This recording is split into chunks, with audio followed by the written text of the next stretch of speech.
Howdy, howdy, y'all.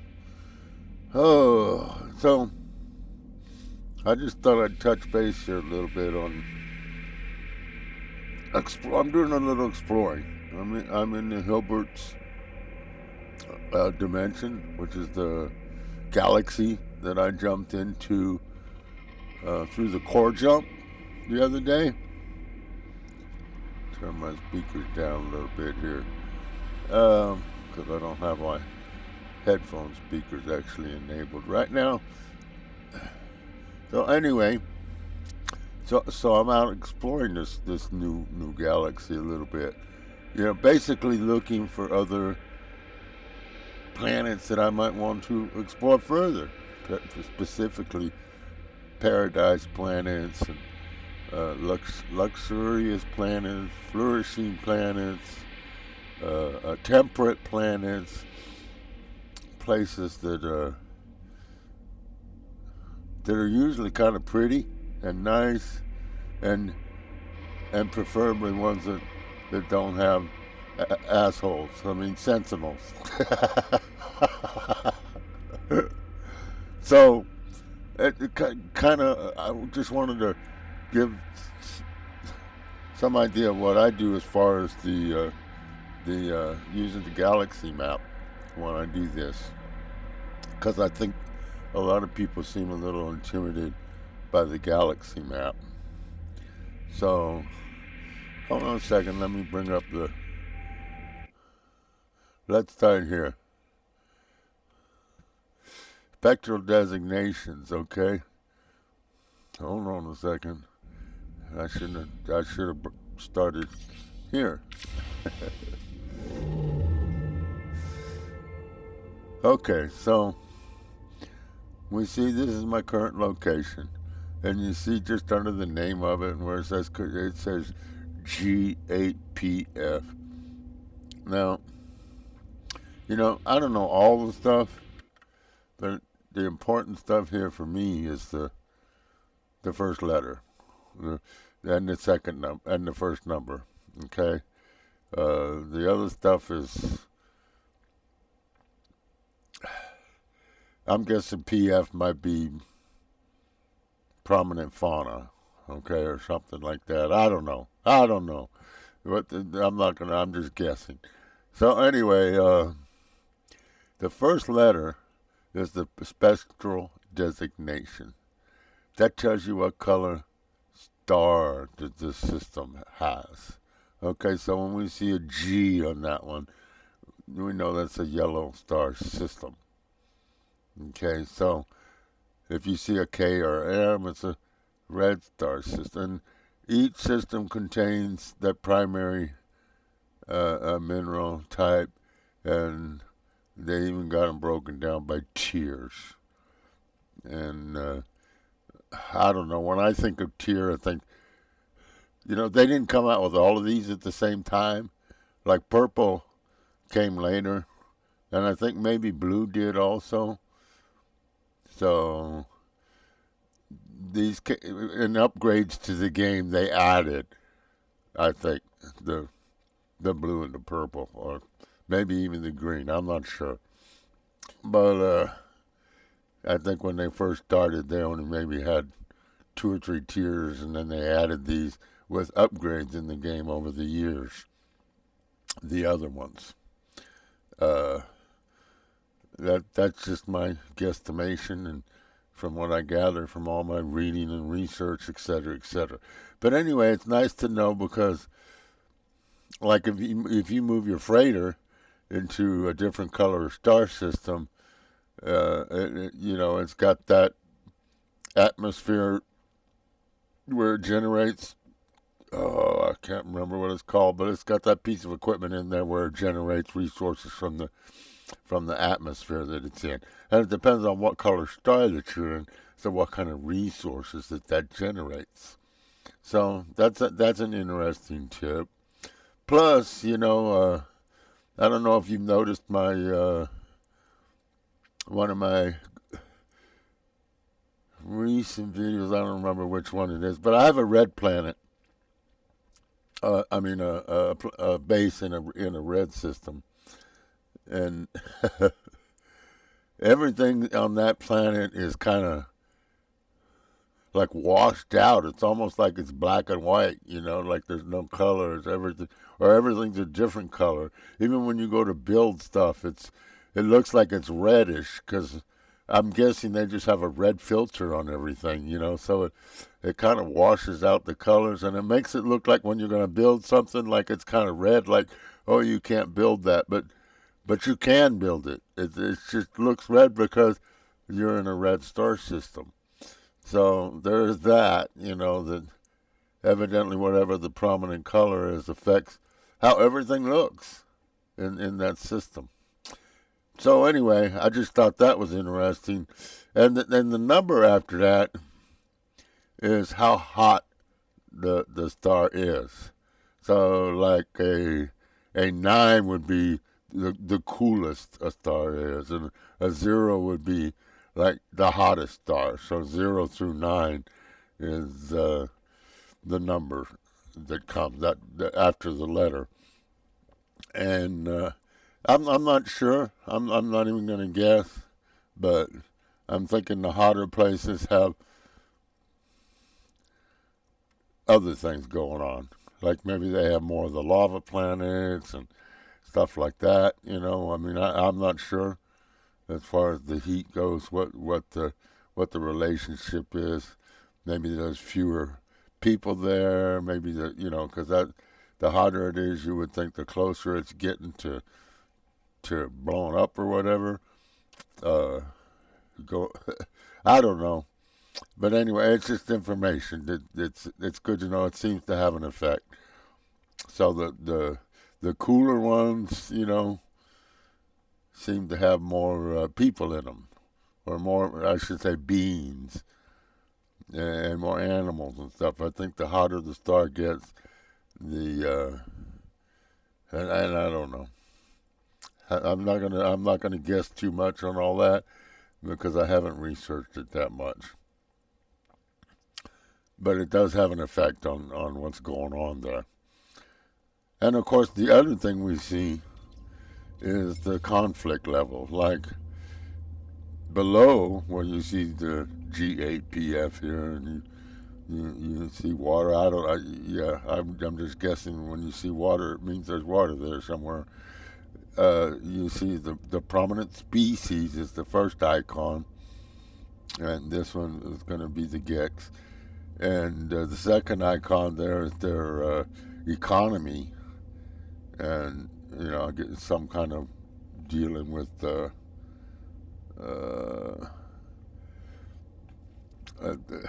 electricity or energy, and the third icon is the conflict level, which is going to be 1, 2, or 3.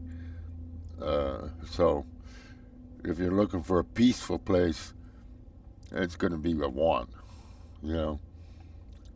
So when I look around here, and I'm doing it under my right click to get free explore as the selection up there. You can also use your left and right arrows for those selections. And I just use free explore, and I move around with my mouse from around where I'm at. And it tells me, plus you can see the ones that are circled. The ones here, like this one down here, you see that has a circle on it. I'll get off of it. You can see the circle. That means I've already been there. Okay, so that's I visited. When you go on it, you see it says visited. So I'm kind of looking around for places I haven't visited yet. It's kind of nice it tells you that, so you don't waste your time. Okay, now there's a dissonant. Now that's a dissonant system. And a dissonant system means it has at least one planet on there that is a dissonant planet. And dissonant,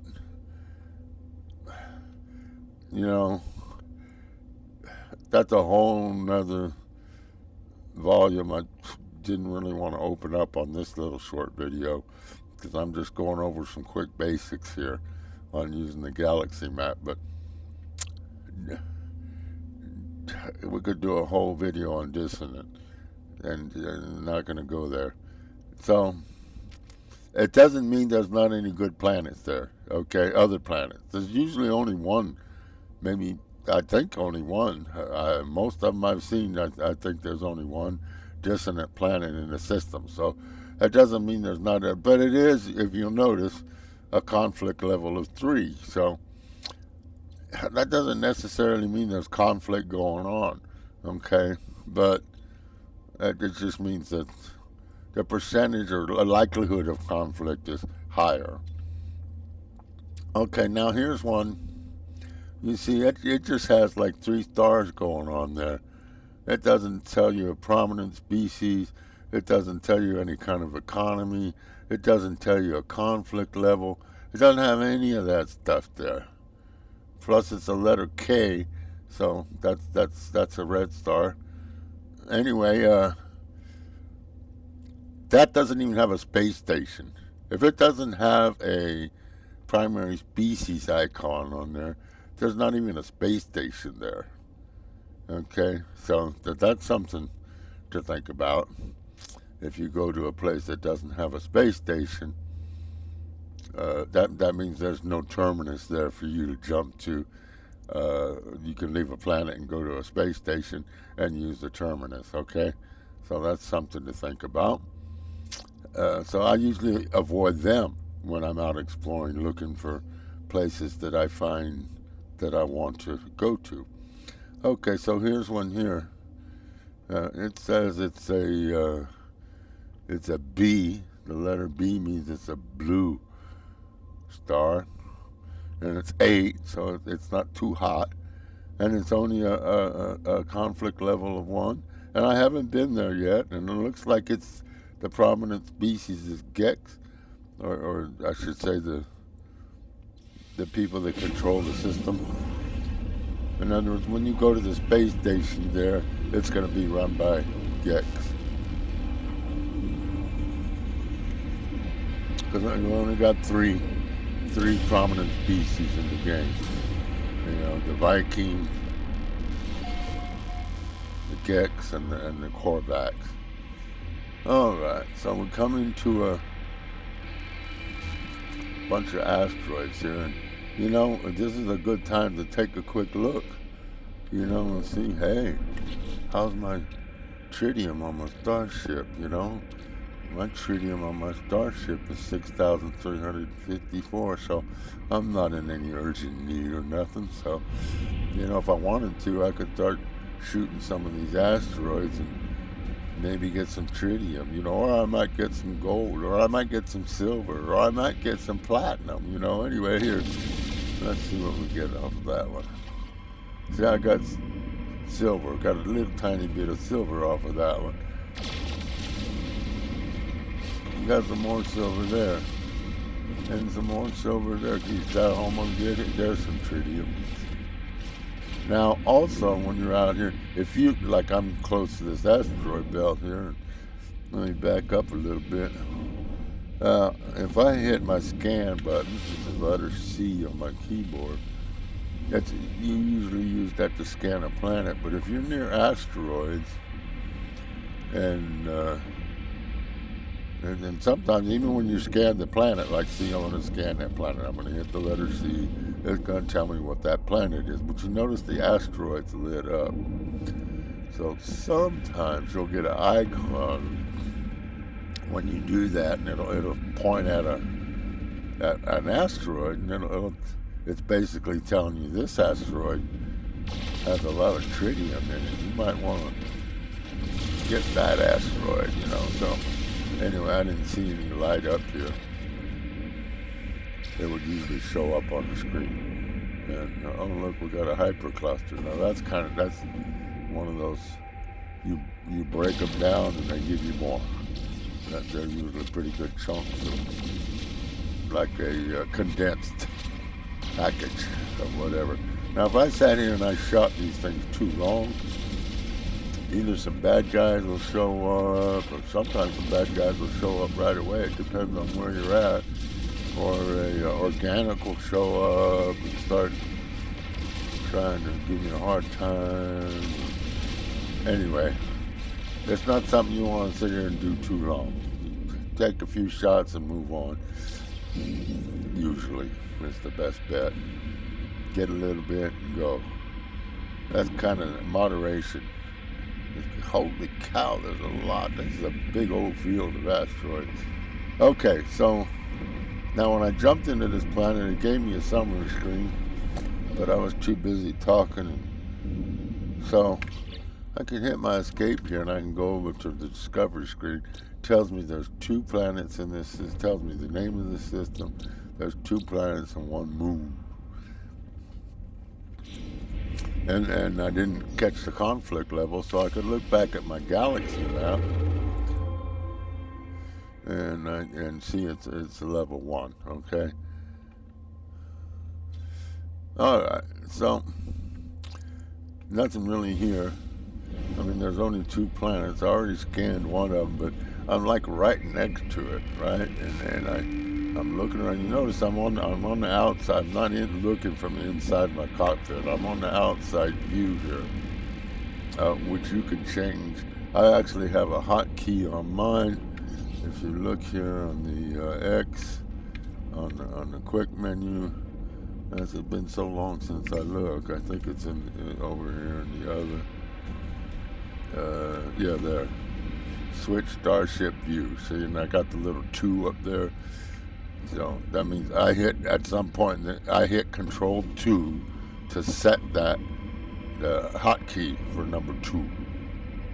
So now that I set that under a hotkey, then I can just hit the number 2 on my keyboard and I can jump back and forth between views without having to go to the quick menu and all that blah blah blah blah. Okay, so I'm like real close to this planet, and I know there's another planet in here, but I don't see it anywhere. That's why I'm in this other view here, because, you know, I kind of want to see more of what I'm looking at. So, oh, there's the other planet. Okay. Cool.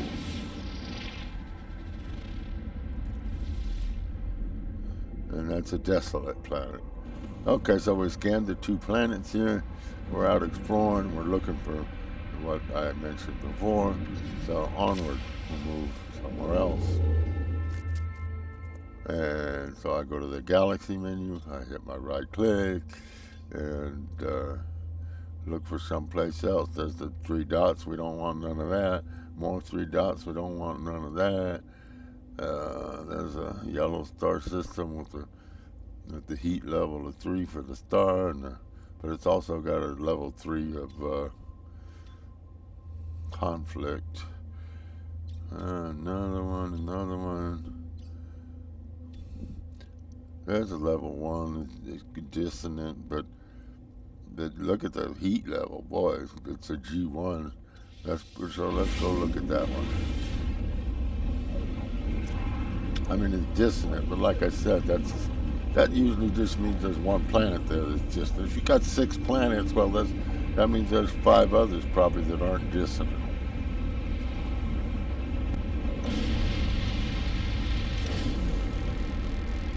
Okay, so there's our summary. We got 6 planets, but the conflict level says it's peaceful.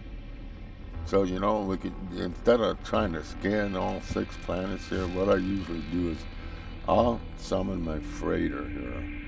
So I'm going to hit the hotkey of X, or hit the quick menu X, and then I'm going to go over to summon, and I'm going to summon my freighter. My freighter's going to come in, and then I'm going to go down and dock with my freighter. And I kind of hit the deck here when I do that, because when you summon the freighter here, you hear all that banging, and that's all the ships in my fleet that are warping in with the freighter. And you know, one usually likes to warp in right about where my ship is when the freighter shows up. So I usually kind of like head toward the deck because I don't want to get hit by a ship that's warping in. That's happened before. Anyway, so I dock. The guy automatically gets out of his seat. does a restore point. That's always a good thing. And then since I'm in a Corvette here, if I was in a regular ship, I would just be in the docking bay. But in a Corvette, it's special. So I got a beam in. Since all my smaller ships are here in the docking bay, or some of them anyway, not all of them. The ones I keep out. So I'm gonna go up here to the command deck. Hey dude, keep up the good work. Good job. Yeah, see, I got a hotkey that gives a thumbs up. That's a gesture that you can access in your quick menu. And you can assign a hotkey to anything in the quick menu.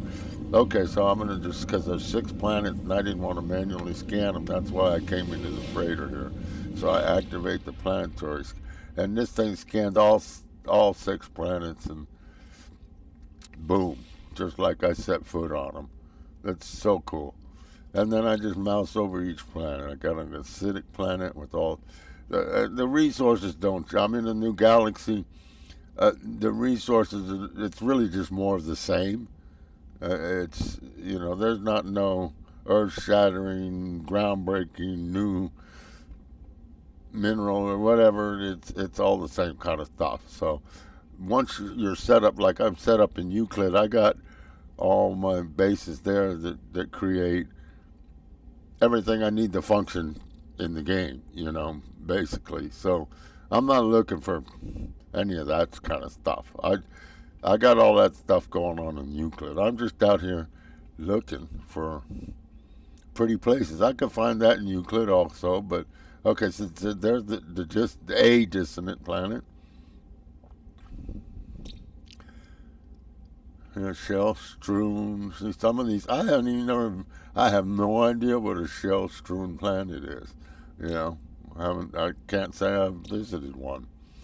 There's a Hyperborean, and I can't tell you off the top of my head what that means. I thought it meant a good thing. I looked up the word one time, and I went and checked out the planet based on what the definition told me. That was a good thing, and it didn't turn out to be a good thing if I remember correctly. A glacial planet, an acidic planet. So there's another acidic planet. So there definitely isn't any paradise planets here. There's no tropical. There's no flourishing. There's not really anything I'm looking for here. So I'll run back out to my ship and move on. Let me see if I...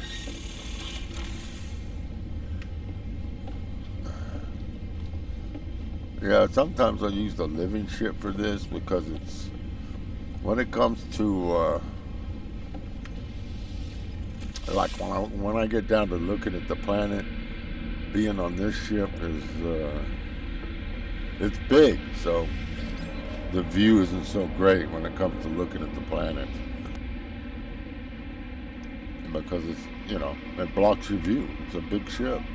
You can't see as much when you're in that living ship. It's just a little tiny thing. I renamed it the other day I call it Little Nelly now. Little Nelly, if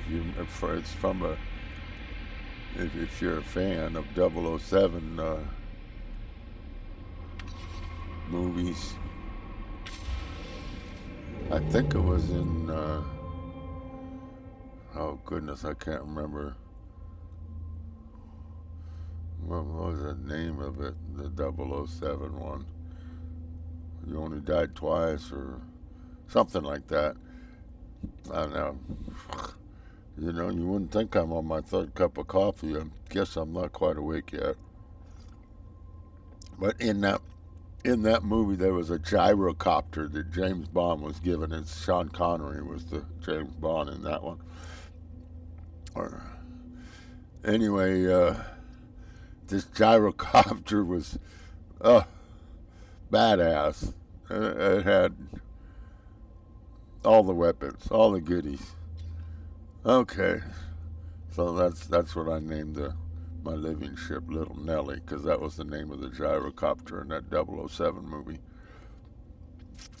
All right, let's see if there's anything else I left off here. So we know the 3 dots is not stuff we want. We know we want the low conflict levels. We know what the colors are. And just in case for anyone who might not know, this just like this one here, that's an atlas. So that means that system has an atlas in it. Well, let's go there for anyone who might not have seen the atlas yet. Now, I've already done the atlas mission, and the only thing I can see that I do with the atlas now is just go see the atlas, and supposedly I show it something I've discovered in my wanders, and it supposedly creates a new star system or something based on the information that I provided to the atlas. But I think, this will be I went and visited one already, because after I did my core jump, I thought maybe something was supposed to happen with the atlas when I did the core jump. I thought I was like maybe going to get the option to shut down the atlas, but because I don't want to give too much of the storyline, but because you'll learn that when you do the Atlas quest. So I'm gonna go in here and what? Did I do it wrong? Yeah, I obviously did. Let me see if I'm not supposed to be in here. I guess I didn't line up good. Hold on. That was bad. I should have landed. Let me try that again. There we go. All right. So it's kind of like landing when you're in a smaller ship. You go inside and you land just like you do on the freighter or on the starship. On the space station. You go inside and you land on a small ship. But when you're in a Corvette ship,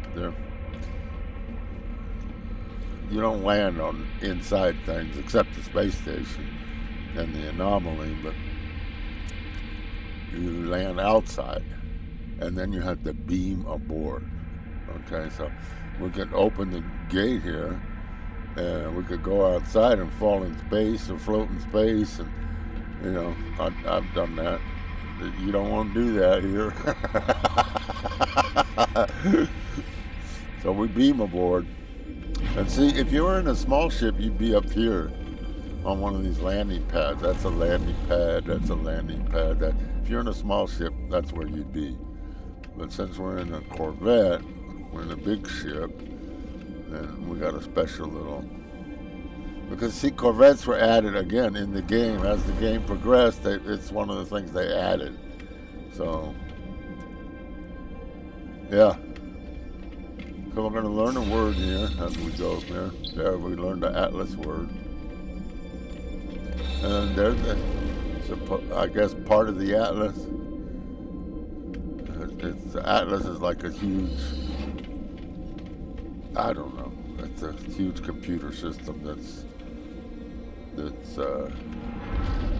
sentient. I don't know. It's supposedly created all the universes and everything, all the galaxies, everything that we're in the game. Okay, so we're here talking to the Atlas. He tells us blah blah blah, and more blah blah blah. And I hit and now see. It wants me to present something to the Atlas. I'm just going to go with that one. It doesn't really matter what you go with. And the Atlas has some kind of reaction or something to what you gave it. And boom. You help the Atlas create a new star or a new star system or whatever. And now you leave. That's the extent of it. I really don't. I don't know. I don't know if there's something, if anything ever changes on that or what. I do not know. But once you complete your Atlas mission, that's kind of the extent of what happens with the Atlas. Don't ask me why, what, who, what, where, or anything. Okay, so we're in a system here. Again, I didn't pay attention to what. It's got 3 planets here, and we got a conflict level of 1, so that's cool. But that planet looks promising, but you know, looks can be deceiving. So we scan. Oh, look, it's a temperate planet. Now that's cool. We might gonna go look at that one. Just want to see if anything lit up here when I did that. Any tritium lit up. What was that one? No. Okay. Always keep an eye out for tritium, because the tritium is that's the fuel you need for your starship. You know, it's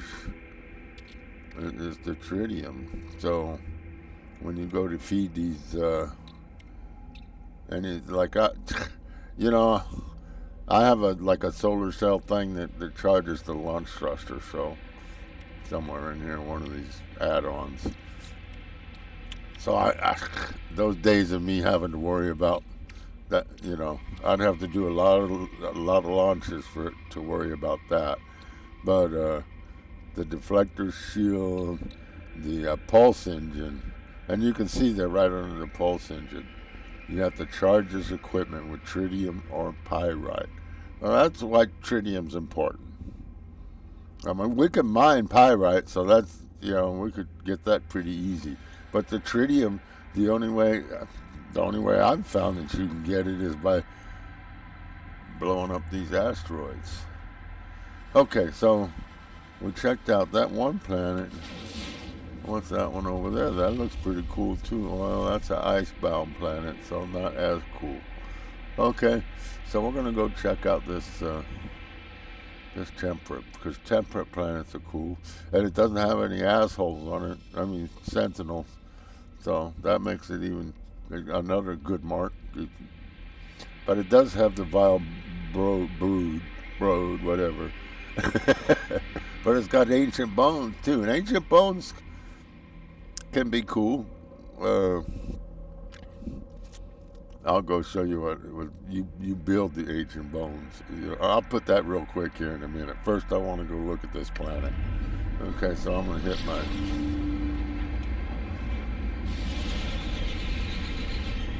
Get me down there. Hit my. What is that? The pulse engine? Yeah, that's the pulse engine, I think.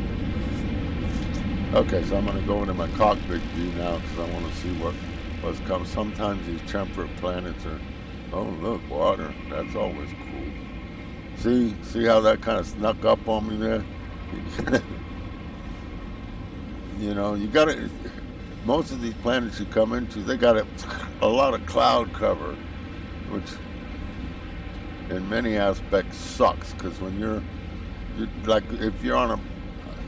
I have a planet that told me, Discovery's told me that is the deepest ocean of any planet I've visited so far. And I have spent a lot of time trying to find water. I can't even find water, much less an ocean on that planet. And you know, when you go above the clouds and try to fly over a planet and see where the water is, well, that doesn't seem to work. So, you know, instead of spending a lot of time here, because I want to go show you that other. Hold on. You're getting in a hurry here. Well, I don't want to land, but I would like to. There we go. I got to level out a little bit. Okay. Get out of my seat. Oh, wait a second. I gotta wait for the summary screen to go away, or hold the tab, and by the time I hold the tab, I could just wait. Alright, so we're down on the planet here. So what I do, because I want to come back here, right? So I hit my quick menu. I go over here to the photo mode, and oops, yeah. For old people like me, I wish those things stayed up just a little longer. And I go into the photo mode like I'm going to take a picture, but I'm not going to take a picture. I could take a picture, but I don't know if it's mine or what. But when I take a picture, sometimes it chops off a little bit of that first glyph there. And sometimes that can be a problem. So what I do is I got a recording going, so it's not a deal here for me. Hold on a second, it is a deal for me. One moment, be right back. Okay, so I'm back. I had to stop this video because what I do to record this is I make a short video, like 3 seconds, 5 seconds, whatever. I make a little tiny short video, and that's basically my screenshot. And then I store that in a folder on my hard drive. And I got my folders all organized so that I already know what galaxy it is. And then under the galaxy, I'll put like unexplored folder, and then I drop that little 5-second video in there, and it has the portal address. So, and my main base that I built in this system is built next to a portal. So from that portal, I can travel to any planet in the galaxy, in this galaxy, from the portal in this galaxy. So that's basically how I save addresses. I just make a short little video, and then I organize who, what, where, why in the file name and in the file structure, the directories on my hard drive. Okay, so got that done. So I basically have cataloged this planet on a file that's stored on my hard drive, and I can come back another time to visit. I could just do it through the portal. And that's gonna wrap it up for this video.